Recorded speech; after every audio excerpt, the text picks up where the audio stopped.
Hello and welcome to the Jessie James Beads Facebook Live. Today is Saturday, the something of something, and it's around about noontime on the eastern seaboard. How are you today? I hope that you've had a lovely day today, no matter what it is you've been doing, and that the sun is shining upon your face in some way. And if you are in New Jersey, keep safe. I'm told that it's getting a bit hairy weather-wise, so look after yourselves no matter whereabouts you are. Do take the greatest of care. If we've not met before, I'm Jem. I'm based in the United Kingdom. I'm a jewellery designer specialising in wire jewellery, but that doesn't mean that it's terribly tricky. It means that it just uses a bit of wire. So your basic tools can be as simple as cutters, round nose pliers and some straight pliers. It doesn't have to be an expensive business to get into, but it is ever such a lot of fun. Today's exciting news is all about our chakra strands. I cannot tell you how very excited I am to be able to show those to you now. So give me a quick wave and let me know that you're there. Currently this video is going out on Facebook, but it will be uploaded a little bit later to the YouTube at some point. So if you have any questions, give me a shout during the video, and I will do my very best to answer anything that happens as we go through. So as I say, I'm Jem. What I want to do now is to show you what the beautiful chakra strands look like, and then we can chat a little bit more before working on a tutorial involving one of these beautiful strands today. Now I have popped links up in the video description to look at the chakra strands, and also which of the beautiful chakra strands we're going to be working with today, which is your third eye, which involves dumortierite and lapis lazuli. But let's go and have a look at all of these glorious strands together. So I'm going to start in reverse order because that's just the nature of me, I'm afraid. I do like to get things sometimes a little bit backwards. So we're going to look at our first strand together, which is this fella here. So this is your crown chakra strand, quite chunky stones you can see. And I'm just going to scooch these over so that we can have a centerpiece and look at these beauties one at a time. So here's the first of our chakra strands to look at. This relates to your crown chakra. So as ever with Jessie James beads, you have got a plethora of spacers bead caps. You've also got on this one some gorgeous, gorgeous gemstones. So for this strand, we're looking at amethyst and some ametrine as well, which is absolutely fabulous. So ametrine is where you have an inclusion of the citrine, which is one of the yellow colour quartzes, in the purple colour quartz, which is amethyst. So this is a beautiful, beautiful chakra strand related to the top chakra, which is our crown chakra. And I cannot wait for you to see all of these. Absolutely beautiful, as I say. Let's have a look at the length on these. They're 7-inch strands, give or take a small amount. And as I said before, this one features your beautiful amethyst and ametrine alongside those gorgeous spacers bead caps. You've got some beautiful little wheelie spacers in there as well. So that's our crown chakra. To begin with, moving on down to the next in line is the third eye chakra. And this strand features some absolutely incredible, I don't want to call them spacer beads, they're feature beads in and of themselves. Absolutely beautiful, this one, absolutely stunning. So the gemstones on this strand are dumortierite, which are the paler of the blues, and you've also got some lapis lazuli. With each of the strands you will be able to see a little bit more information on those. And you can see on here that it gives you a little bit of information about what the chakra is related to as well. So these are beautiful Jessie James bead strands in association with Dakota.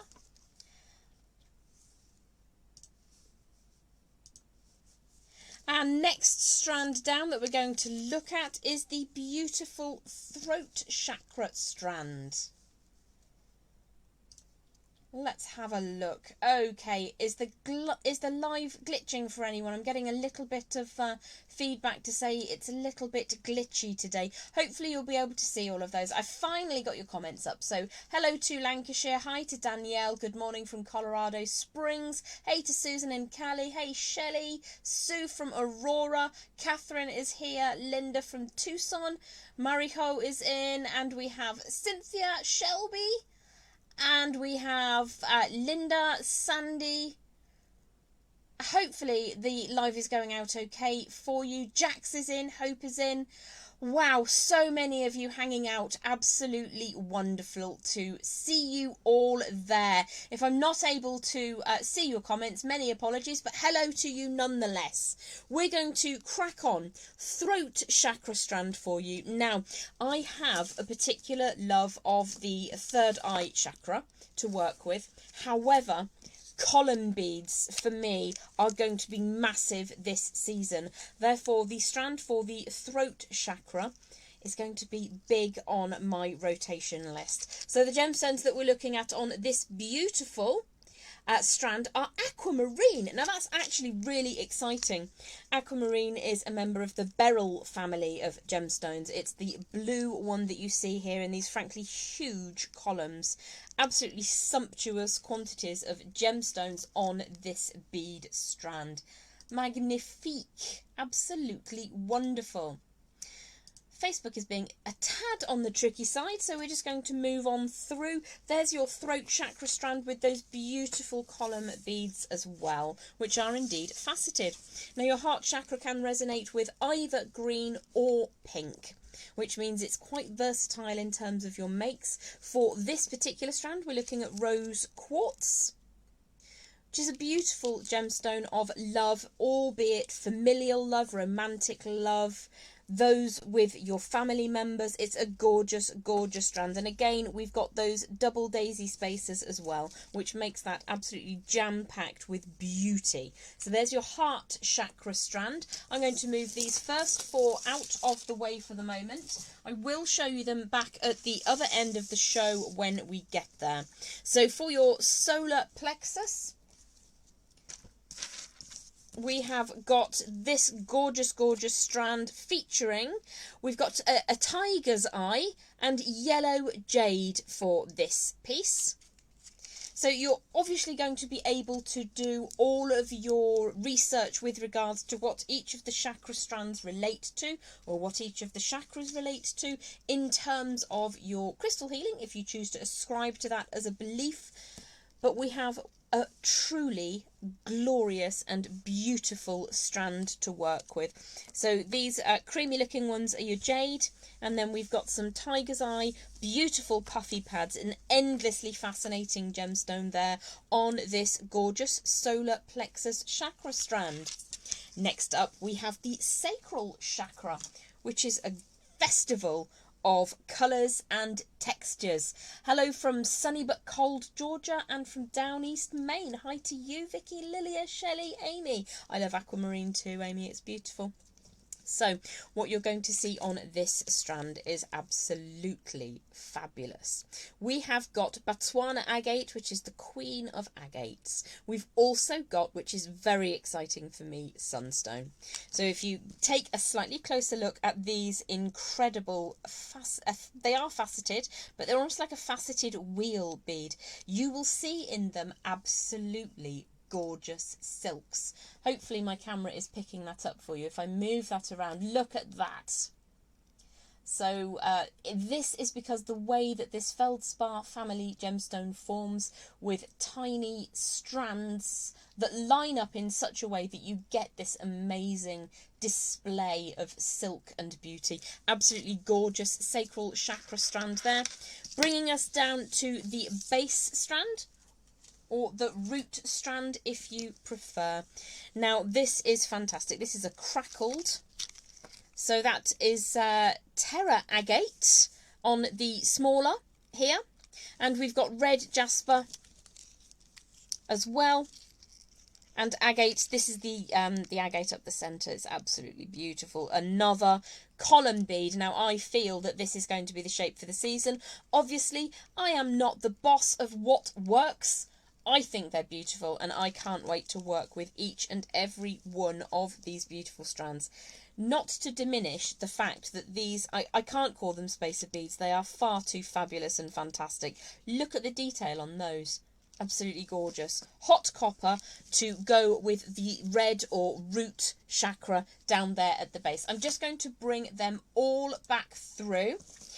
The pictures indeed do not do them justice. This is very true. So we're going to just pop a few of these back in and give them a bit of a roll around on the table before we move on. We are going to have a live demonstration today, and we're going to be working with the third eye chakra in a couple of minutes time, but I just want to show you every single one of these strands because, oh my word, they are delicious and exciting. And for me, I don't know about you, but I keep these tags. If I'm going to be making a piece, either combining all of these into one enormous and beautiful piece, I keep these tags because you get a lovely bit of information on the back, not just about the gemstone, but about the chakra itself. Let's have a look. But those beautiful, beautiful gemstones are absolutely worth singing about. I hadn't remembered actually that you've also got some column beads up here. So column beads are featuring in these strands really, really beautifully, as well as your focal size beads. So this again is the tumortierite colour with the lapis. We've got some amethyst to ametrine up here at the top. Aquamarine, rose quartz, we've got yellow jade. Now this to me looks all the world like citrine here, which is a colour that I would absolutely associate with the solar plexus chakra. You've got those gorgeous pads of tiger's eye, we've got sunstone and the red jasper, and then down at the base we have got that agate and the red jasper as well.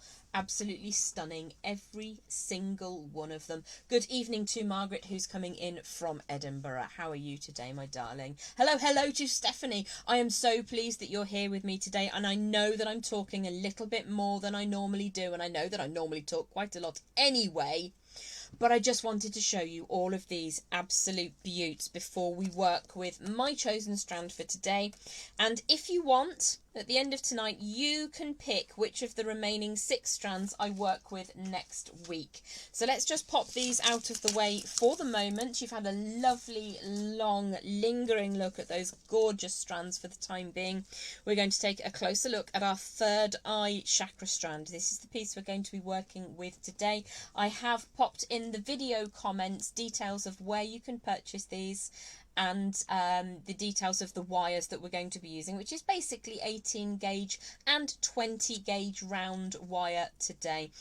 Rosanna keeps the tags as well, or at least part of the title card. Absolutely so good to be here with you all. Absolutely highlight of the week for me is to be here with these gorgeous strands. Now I'm going to be working with this strand, but before I cut that, I'm just going to pop you back up to me for a hot minute. This is what we're going to learn to make together today. It's always tricky when I'm looking at feedback which is not mirrored, so I'm trying to lift the wrong side up. This is the piece that we're going to work together today, which has a fair amount of swooshing wire to work with. Now that's beautiful, it's achievable, and I've just added on a chain reaction. You could use whichever one you wanted to, but I added in a gold one to go with the gold colour on the wire there. So I'm going to pop this down to the board now so that you can have a slightly closer look at that, whilst I get busy and just cut the strand here so that we can work with that together today. One of the reasons that I particularly like to use these pliers for literally everything is that you can open your staples with them as well. Ever useful. So I'm going to be keeping a hold of my third eye chakra strand packaging.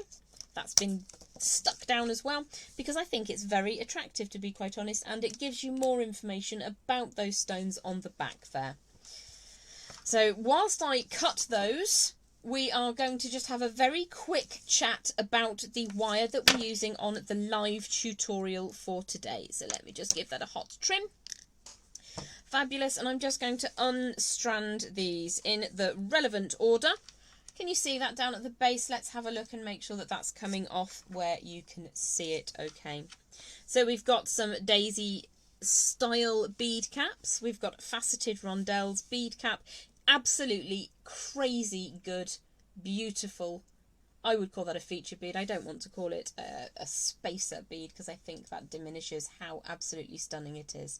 So this is the design that we're going to make together today. Let me just continue unstranding or de-stranding these pieces so that we can have a good hearty look at them.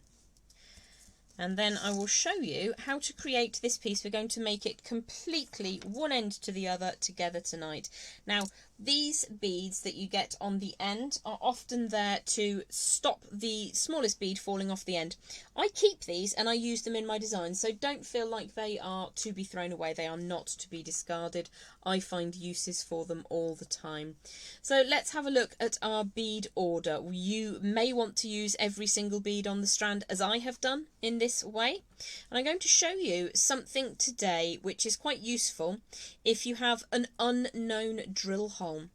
So when I make a bar necklace such as this, so basically we have a bar of wire adjoined by chain at either end, and you can have ribbon, you can have chain, you could even have loads more beads on beading thread. It's absolutely within your control.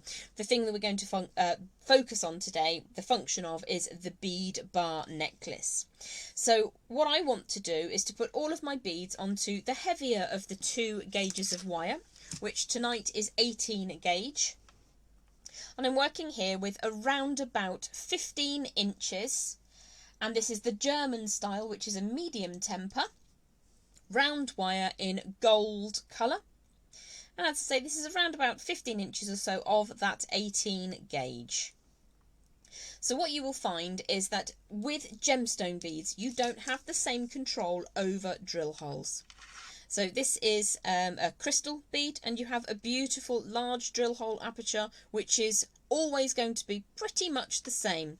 When it comes to gemstone drill holes, what happens in the cutting house, they will be drilled from 2 directions. A smaller bead like this might actually go through in one, where the drill passes from one side through the bead out to the other.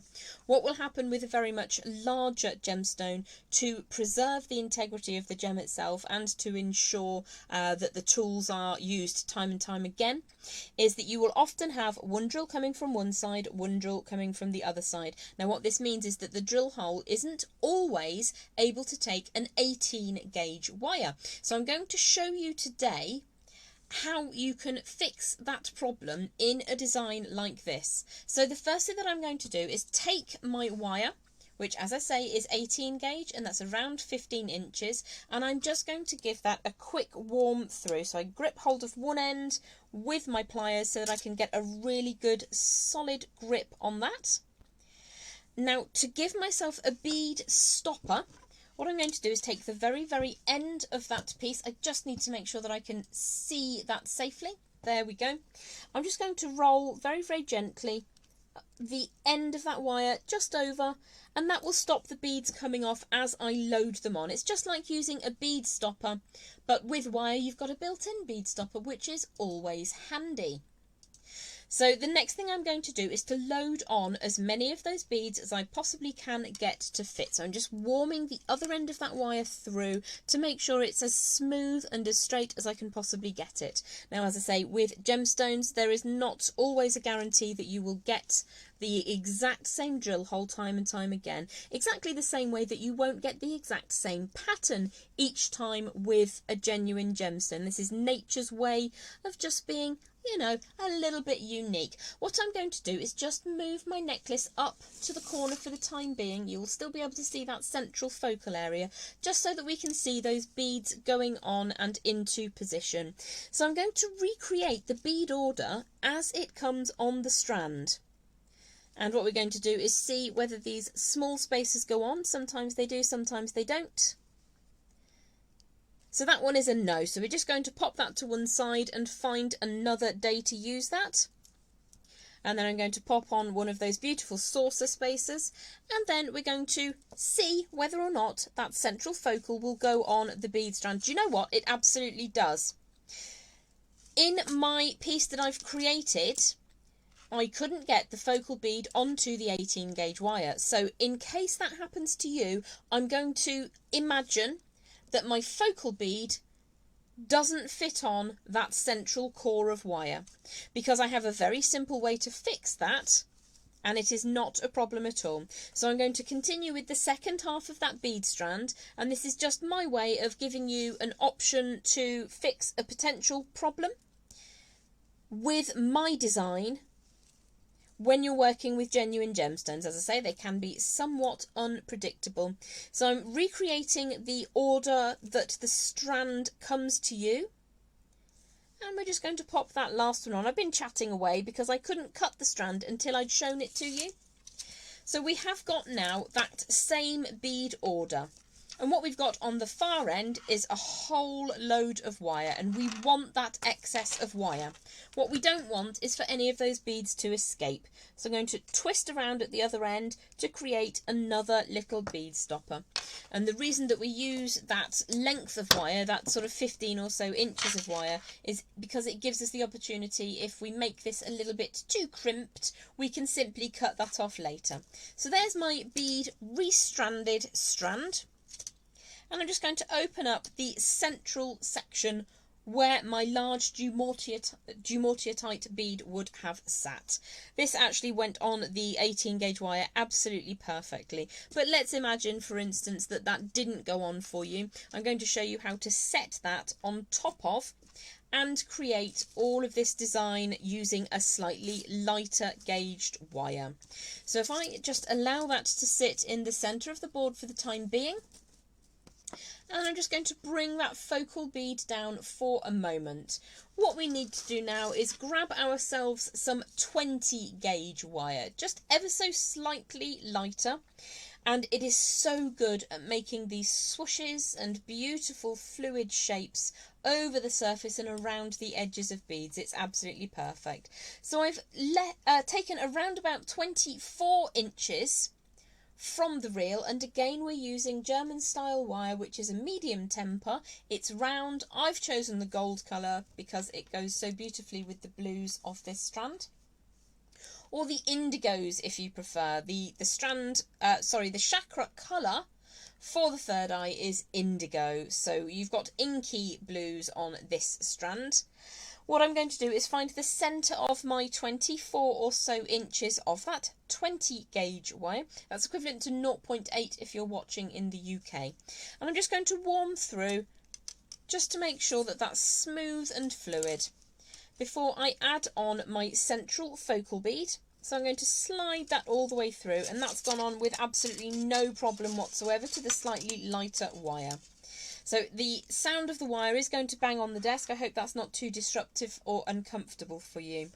So what I need to do is just pop this down for a moment and find the dead centre of my bead bar section of wire. So if I just scooch those other beads so that they're sat against the bead stoppers, we're going to find the centre, and what we're going to do is sit our focal gemstone over the top of the heavier wire. So 18 gauge here, 20 gauge here. And what I want to do is to have that hover over the centre of the bead bar, and I'm going to bring that to one side. Let me just remove the two from one another to begin with. What I've done is I've popped an angle either side using the 20 gauge wire, which we threaded up the centre. At the moment it's spinning around, which is absolutely fine. The reason I've put the angles on either side is just to stop it from moving around whilst we do the next step. Now the next step involves just undoing a little bit of the curvature that comes with wire naturally. So what I'm doing is I'm stroking along the edge of that wire just so that it opens out, and my right hand wire is all on the right, the left hand wire is all on the left. Any questions at this stage? Loving this gem. Thank you, Margaret.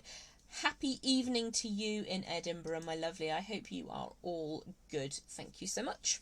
So laying the focal bead over the centre of the heavier gauged wire, which has got all of those lovely beads a little bit further up, and they will kind of slide up and down whilst you're doing this first bit. And what I'm going to do is use my non-dominant hand to pinch that focal bead in position over the centre. Happy to have you here also, Maureen, thank you. And what I'm going to do is pinch that firmly. So the bead is sat on top of the heavier gauge wire. What I want to do now is take the tail that's on the right hand side that's come through my focal bead, and I need to wrap that around the heavier core wire. Now it's tricky to do it without knocking the camera or the microphone or something, but if I lift that up, you'll see I've taken the wire. The finer gauge wire is underneath now, and it's going to circle around that heavier gauge wire in a little coil. So I'm going to push that against the stone. So that's one coil. Drawing, there's ever such a lot of wire to my right at the moment, and I'll just show you the length of that. That's all the way over here, and bring that back into shot. So I'm going to wrap that a good 3 times around that central heavier core wire, like so that it is now connected. These two things are now inexorably together forever. So the next thing that I'm going to do is the exact same process but on the left. Now because I'm right-handed, I actually can't. I also have arthritis in one of my wrists, so I can't actually do this over on the left-hand side for you. So what I'm going to do is just flip this around so that it is upside down. Now, you can hear all the banging of those wires. Let me show you a trick to avoid such things. You've got this great big long length of that 20 gauge wire. I've smoothed it and made it warm, and what I'm going to do is just draw that around. I'm not putting a huge amount of effort into this. I'm just trying to make a bit of space and calm on my workspace. So that's what it looks like now, because otherwise it goes and catches literally everything on the desk. Rosanna knows what I'm talking about. So I slide those beads out of the way. I'm going to spin the project around so that it's upside down. And again, I'm going to use my non-dominant hand to pinch the focal bead over the top of our heavier gauge wire, the heavier gauge wire bearing those beads. Pinch that into position. Now you can just take a look and see where your wire went on the first side. So it went around underneath and wrapped 3 times around that core wire. So I'm going to do the exact same thing. So that's one. You'll have to forgive the banging noise of the beads on the table. There is a perfect distance between the camera and the wire so that you can see what I'm doing. Unfortunately, what it means is there's limited space for me to turn the wire around. If it's much further away, you don't get to see what it is I'm doing. So we're at a point at which I'm doing the best I possibly can. So we have again this great big long length of wire over now, which is on the right side for now. So I'm just going to run that between thumb and forefinger, and then just gently and carefully rotate this around. If you have any of the small silicone bobbins, you can use those, but I find that they tend to work hard on the wire just a little bit more than I want. So if I put this back into its finished orientation, which is up this way, you'll see that what we've done is we have used 3 wraps on either side to attach our focal bead over the surface of our heavier gauge wire. And now what we can start doing is bringing our beads down in small or large numbers. Now to recreate the design that I made slightly earlier on in the week to show you, I put one of the saucer beads and a cube bead together. And all I'm going to do is take my finer gauge wire, which is sitting over the top of the design right now, and I'm just going to bring it from the front to the back. I'll show you exactly what I mean in a second. And just run around those beads in lovely, lovely swooshes of wire. And this is why I've chosen to work in the 20 gauge. Even with a medium temper wire like the German style, it's perfectly fluid enough. A tip for you is to just warm that a couple of inches along, so that when you do start to make that shape, which I'm going to show you in a second, it's almost like a curtain swag. If you're into your home decor, this will probably look quite familiar to you. What I'm going to do very quickly is just show you around the demonstration piece. So on this one, I popped the saucer bead and the cube bead together.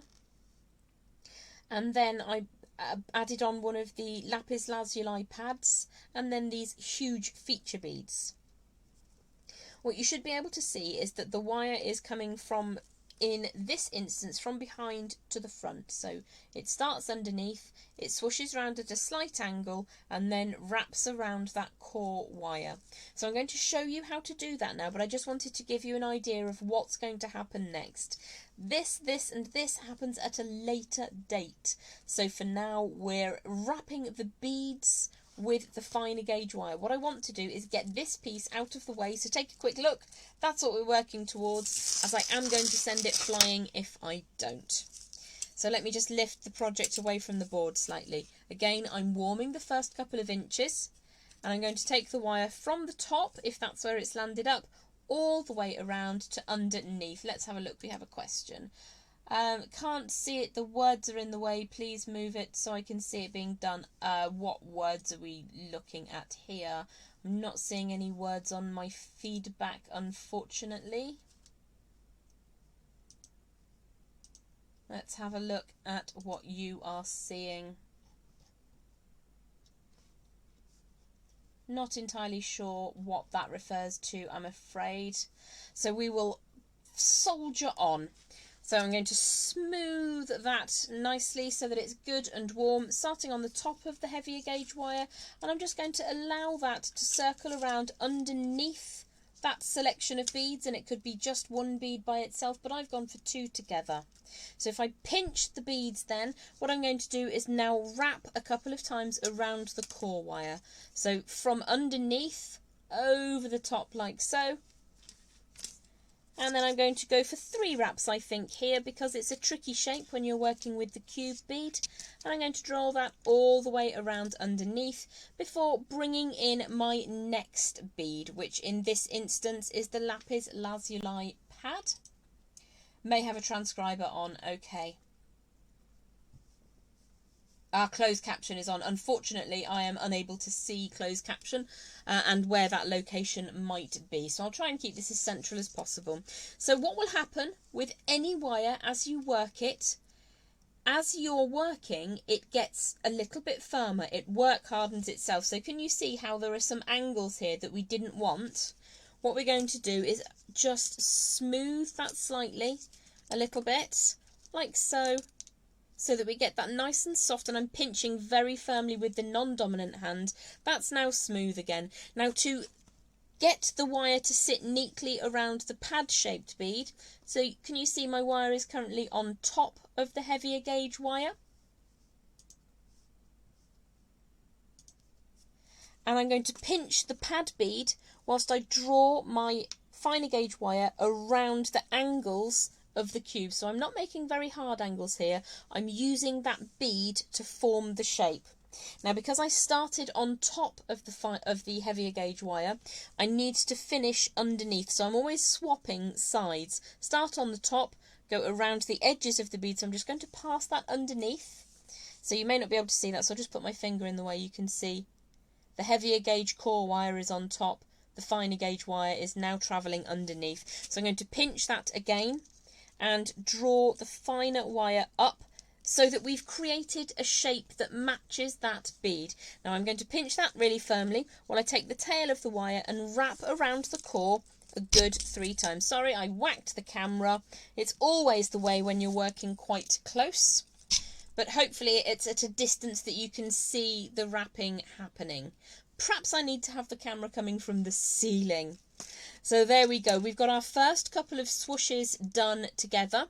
What I'm going to do today is show you how to achieve one side, and you will need to work in the opposite direction because I fear that you will get bored if I show you the same thing. Also, we'll probably be here to next Thursday. Sue says, the more I see the beads, the more I'm falling in love with the strand. Oh my goodness, that is absolutely true.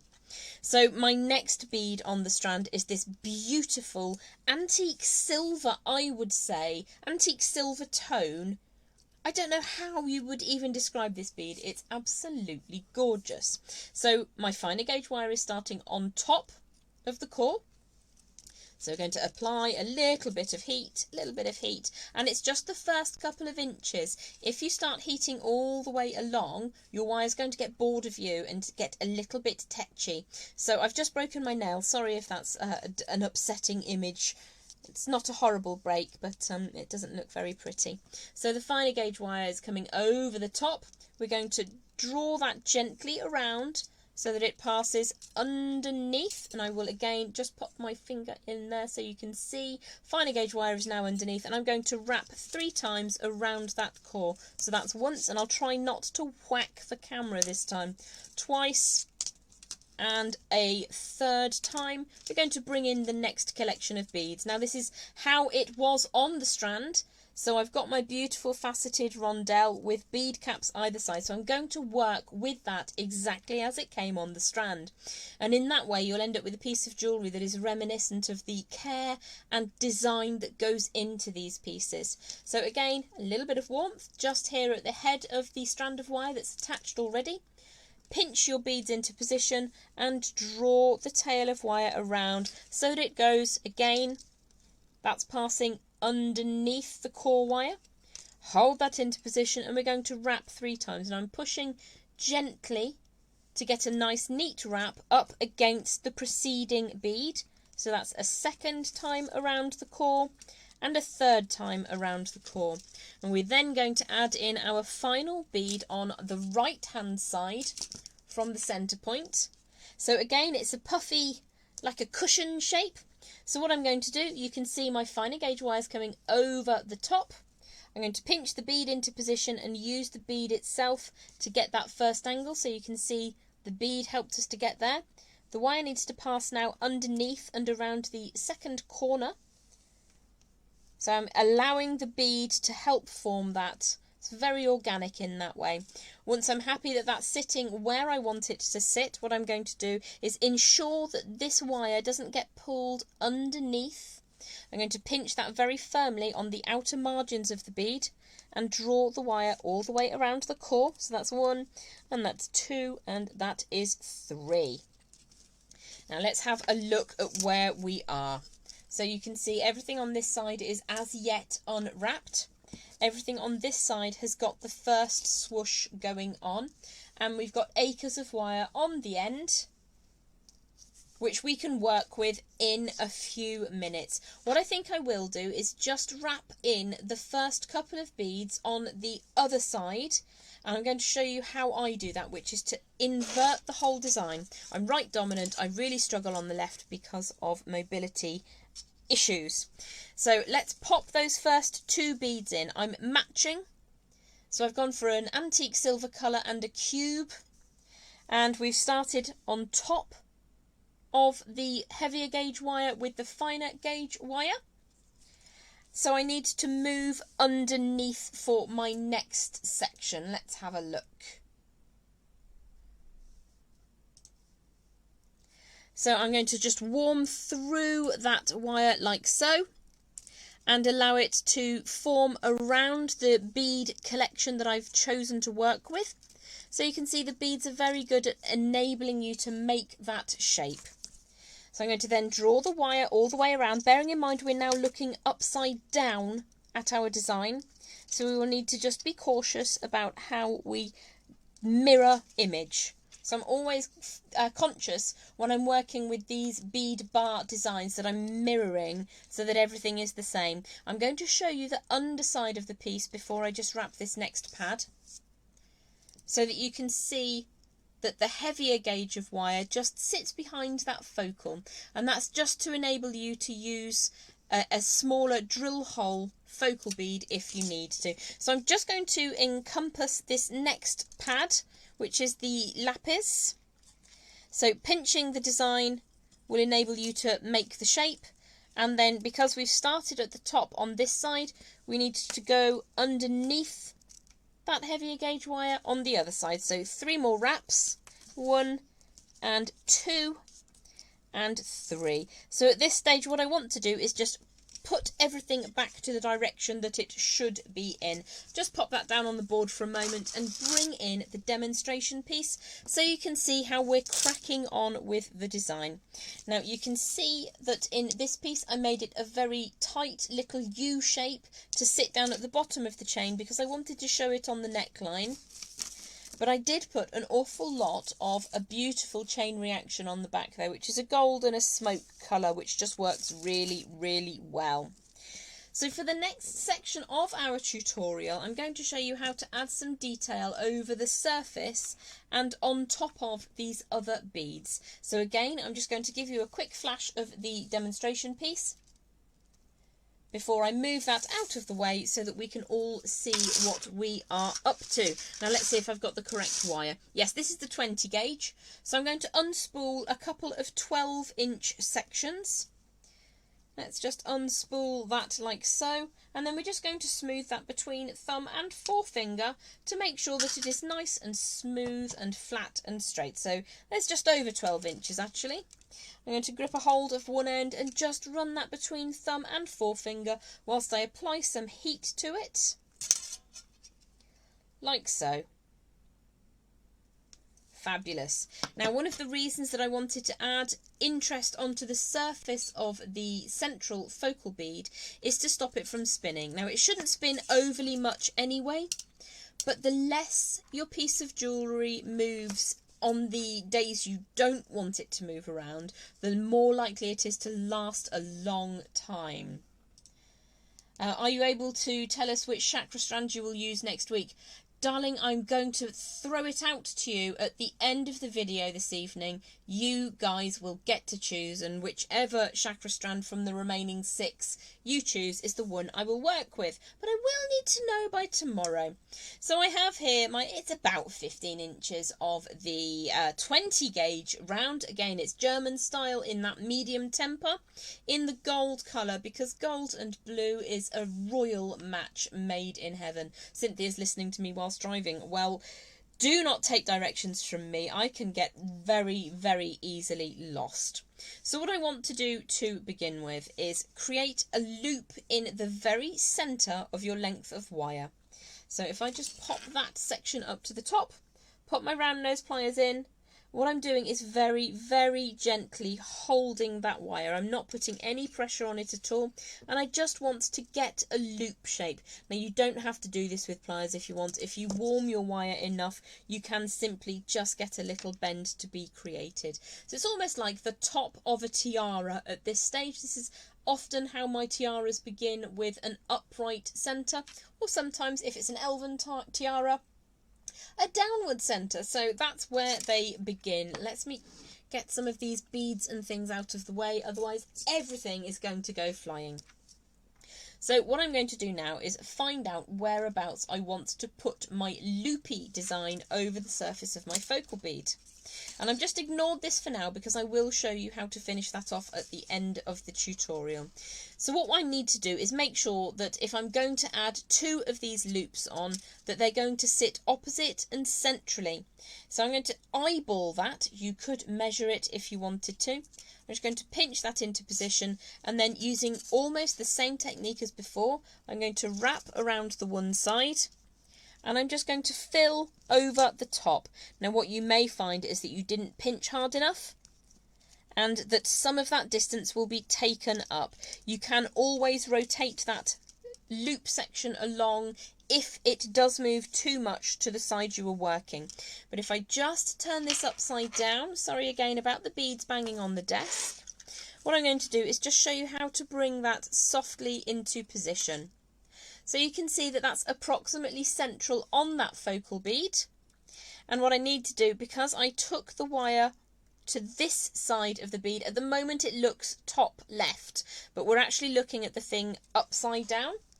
So as long as it is on the same side of that central core of wire, so it's above the central core of wire right now, I'm going to take the tail around and wrap that the same number of times as I did, with my wire coming up. Now I'm just going to flip this around so it sits in the proper orientation.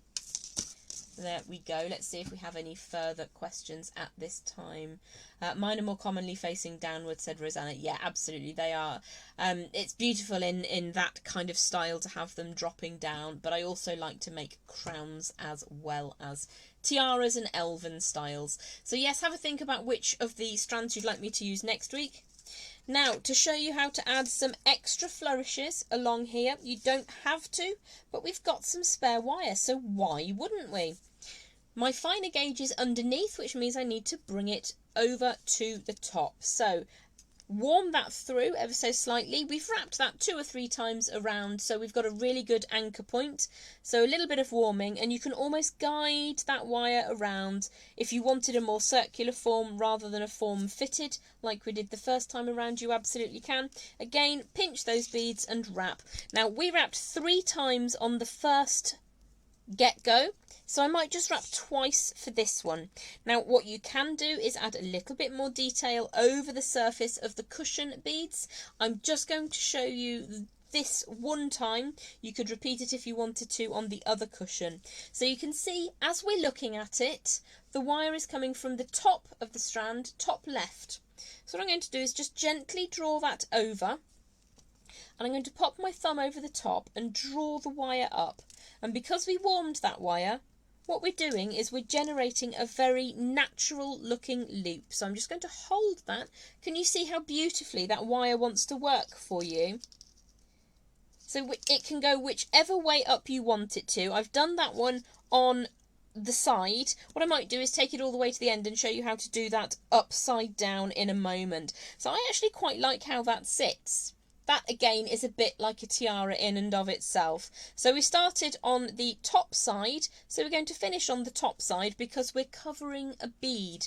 So I'm going to pinch that carefully in position, try and hold that as firmly as you can, and then wrap a couple of times to replicate exactly what you did before. Like so. So you would do the same in the opposite direction. You'd run the first course and then run the second course. Now I'm going to show you how to add a third one on if you want extra details, and I'll show you how to double up on this pad as well. So we would need another length from that 20 gauge wire, and I will go for the same length again. So what did we say? It was about 12 or so inches. Let's have a look. And again, the first thing that we do when we get the wire off the strand is to warm that through. So let me just get that central section super warm, and I'll show you how you can create a loop not dissimilar if you are concerned that you would put tool marks on the design. Super warm that middle bit by hand, and then you can very easily form a loop without too much effort. So that is just a naturally formed loop, no pliers involved. So what we're going to do is now lay this opposite to our first small loop. Let me just move that off for a second. So the first one we did, we set the loop at the top but took the wires to the bottom. So for this one we put the loop at the bottom, pinch that very firmly into position. So the wire needs to go over the top of that core wire. So pinching very firmly again, taking the wire all the way around. The smart thing to do is finish working before you start adding layers. So just pull that down into position, making sure you're not losing any. 1 and 2. For this one, I'm going to go for a third wrap before we flip the design upside down again. And you'll just need to mirror what you did. So the loop is now sitting up here, which means the wire needs to go equal and opposite. So pinch that loop into position, take that wire around, and repeat the same number of wraps as you did on the other side with the layer of wire you're currently working on. So we've got our centrepiece. That's gone slightly on the wonk, but I'm not going to worry about it because obviously I want to show that to you as a technique rather than worrying about how absolutely 100% perfect it is. I'd rather not sit here for 45 minutes getting my loops exactly the same size. I'd rather show you the techniques. So what you can do, at any point you want to stop using one of these wires, you can add in a coil. Let me bring the demonstration piece back in. Pop this over to the side for a second and I'll just talk you through this. So I did add 2 layers of loops, and when I added the second of these 2 central loops, I wrapped 2 or 3 times around the piece immediately at the side of that focal, and I just put a coil on. I didn't want any more wires travelling off to the side. So with that first layer of wire, I just popped a loop over the lapis pad, and then another layer over the top of that end pad, just as you see it here. So you can put as much or as little into the design as you want to. Let me just bring this back into position, and I promise you, you wouldn't work with it like this. You would be much smarter. You'd finish a layer before moving on to the next layer. What I will do is just show you how to finish off one of those ends very easily. I don't think I do have a bit of stunt chain. Amazing. This is my stunt chain. It gets used all the time just to show you how you can connect in using chain, but without actually having any issues with jump rings. I love jump rings. They're super useful. One of my very dear friends, Fleur, makes amazing jewellery out of nothing but jump rings. It's a little bit beyond me, chainmail, but she's absolutely amazing. She's a goddess with it. So what we're going to do, we're going to just trim away that loop at the end, like so. We don't need that anymore. All of our beads are absolutely very firmly ensconced on our core wire. So what we're going to do is add a small circular form on one end. So I'm going to pop my bent chain nose pliers underneath, pop that up at 90 degrees and create a circular form. So I'm going to rotate those round nose pliers around, draw the tail around if you prefer, whichever way works for you, and then just bring that round to complete the circuit. Before I make myself a wrapped loop, I would pop in my chain. So I'll show you again in a second which of the chains I use, so you can see that that's just slid down into position. I'm going to squish that closed before I complete my wrapped loop. Let me just show you the chain reaction that I used. It had some nice angular sections in it, some little tilted diamond forms, which I thought worked really well and actually helped to inspire the central section. So whichever chain you want to use, you could use jump rings if you want to, or at this juncture you could add in the end section of your chain. So to create that little wrapped loop, if you've not seen me do a wrapped loop before, they're not scary. What we're going to do is to support the loop shape without squashing either the chain or the crossover section. And we're going to wrap that tail around at least twice so that you get a good, solid and sturdy, long-lasting connection. So I've popped my 2 little wraps on that main core wire, and I'm losing about 1.5 inches to 2 inches of wire on the one end. It's always good to have contingency wire so that you can ensure you've got enough. It's better to have too much than not enough. So what we would then need to do is just squish down the end of that wire to make it neat and tidy and comfortable so that it wouldn't interrupt skin or hair or clothes.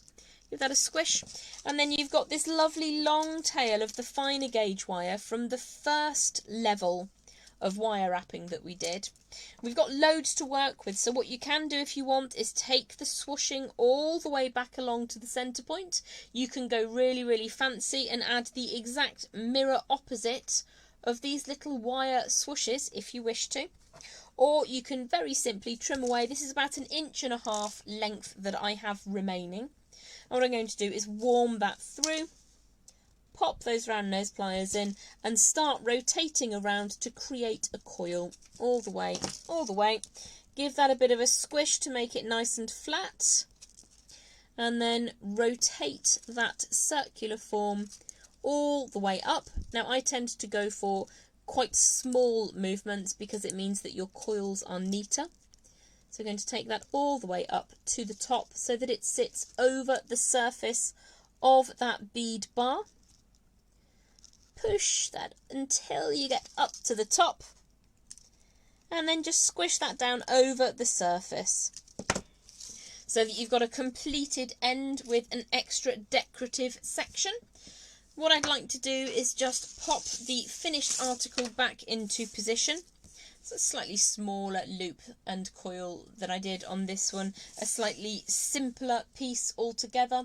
What I might do is finish this section off this evening and pop a photo up a little bit later on. that is the crux of the piece. Let's see if we have any questions for the time being whilst you're having a bit of a look at those. Mouse has gone to sleep. Stunt chain, absolutely. We do love stunt chain. Sue says, when I first saw the necklace, it looked so complicated. The way you break it down, even I can do it. You absolutely can. Intentionally making a kink. Yeah, true story, Rosanna. Loving this demo, says Margaret. Fantastic, thank you. And yes, Fleur's chainmail is absolutely heavenly. So before I sign off for this evening, I'm going to bring in the remaining 6 of our beautiful chakra strands, which are available on the link which I popped into the video for you today. But this is the one that we have made with our third eye chakra strand. So I'm just going to pop that through the centre so that we know which strand we're looking at. I'll pop that up in the top. Can you see that okay? I think that's all showing. And I will bring those other strands back in for a quick view. So again, I tend to start at the top because I'm odd like that. Our crown chakra featuring amethyst. The crown chakra is our sense of spirit and is helpful in promoting a healthy spiritual life. Amethyst and ametrine.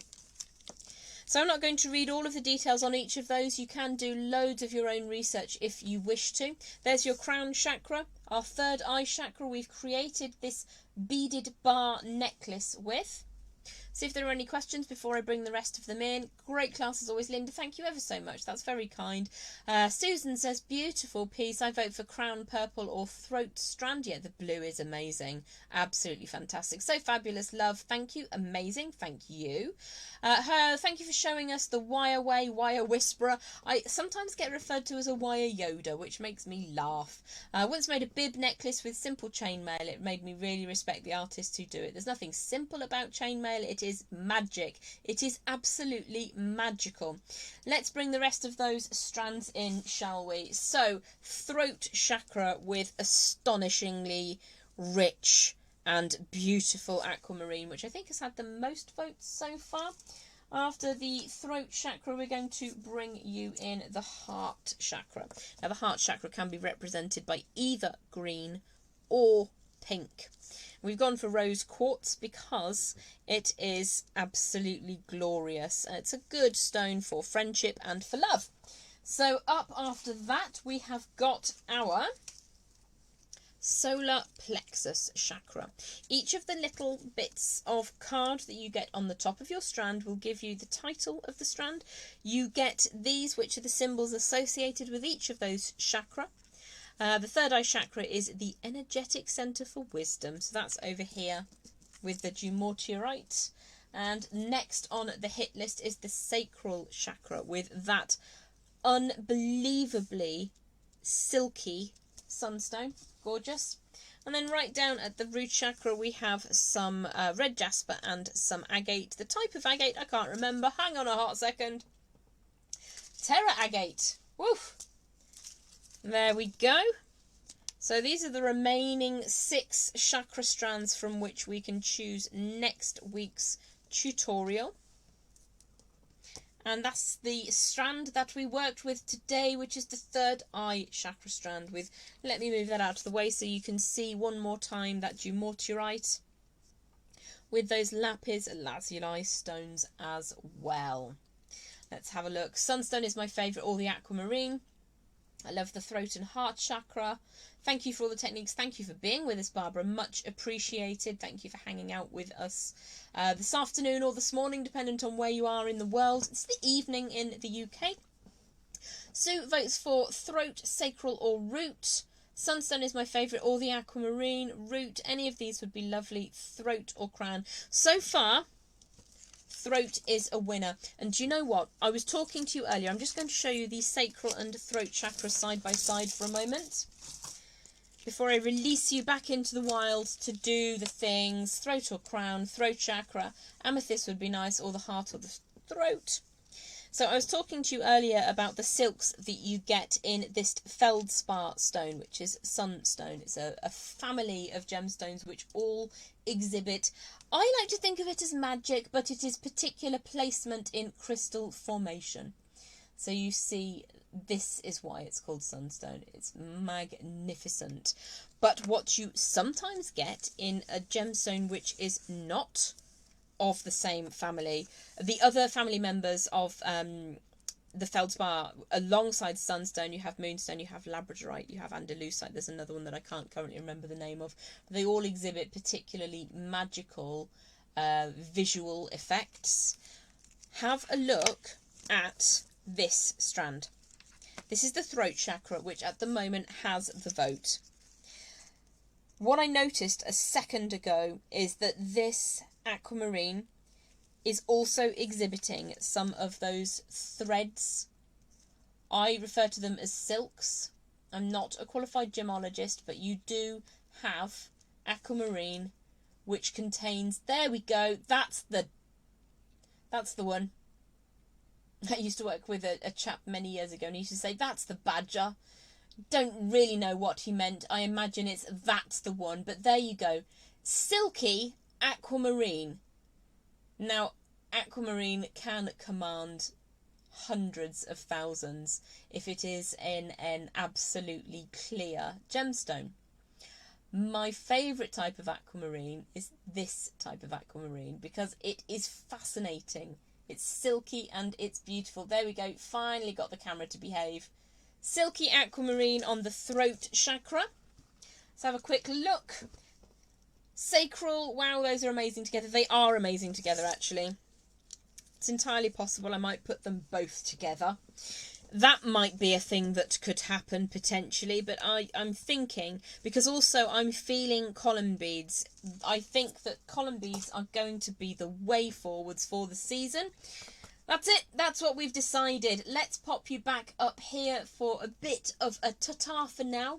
I look forward to coming back and seeing you again next week with the throat chakra strand. It is gorgeous, and the beads that are added on there with that aquamarine are nothing short of magnificent. I don't quite know why my chair is rocking backwards and forwards. Somebody else has used it and they have unlocked it, which means that I now am doing this for some unfathomable reason.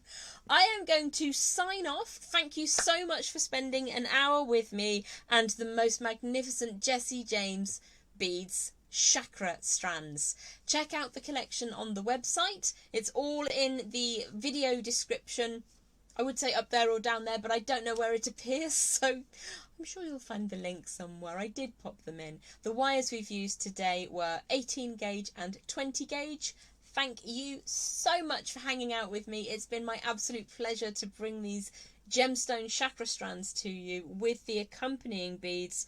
Some of those spacer beads are nothing short of a work of art in and of themselves. I look forward to seeing you again very, very soon. Any questions, just tag me in the comments and I'll hopefully be able to pick those up in the next couple of hours or so. Bye for now.